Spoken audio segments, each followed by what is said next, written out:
ମଳିମୁଣ୍ଡିଆଙ୍କ ପୁଅ ଝିଅ ଇଂରାଜୀ କହିଲେ ଦେଶଦ୍ରୋହୀ, ଇଂରାଜୀ ଭାଷା ପଢିଲେ ଲେଖିଲେ କହିଲେ ଦେଶଦ୍ରୋହୀ।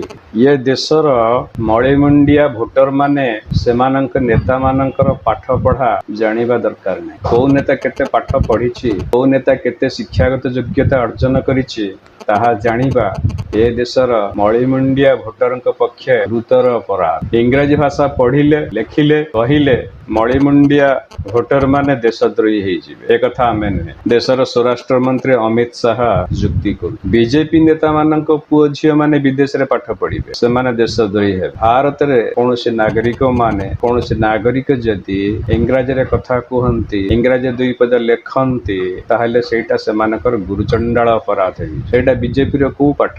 ବିଜେପିର ନେତା ମାନେ ବିଦେଶରେ ପଢୁଛନ୍ତି। ଏସ୍ ଜୟଶଙ୍କର ହୁଅନ୍ତୁ, ପୀୟୁଷ ଗୋୟଲ ହୁଅନ୍ତୁ, ସ୍ମୃତି ଇରାନୀ ହୁଅନ୍ତୁ, ସୀତାରମଣ ହୁଅନ୍ତୁ, ଏମାନଙ୍କ ପିଲାମାନେ ବିଦେଶରେ ପାଠ ପଢିବେ, ଇଂରାଜୀରେ ପାଠ ପଢିଲେ ସେମାନେ ଦେଶଦ୍ରୋହୀ ହେବେନି। କିନ୍ତୁ ଭାରତର ଯୋଉ ନାଗରିକ ମାନେ ଭାରତରେ ରହିବେ, ଭାରତରେ ପ୍ରତିଷ୍ଠିତ ସ୍କୁଲ କଲେଜ ମାନଙ୍କରେ ପାଠ ପଢିବେ, ସେମାନେ ଇଂରାଜୀରେ ପାଠ ପଢିବେ। କଣ ଏ ଦେଶର ଶିକ୍ଷିତ ବର୍ଗ ମାନେ ବିଜେପିର ଏ ପ୍ରକାର ଯୁକ୍ତିକୁ ଗ୍ରହଣ କରିବେ? ମୁଁ ତ ଗ୍ରହଣ କରିପାରିବିନି।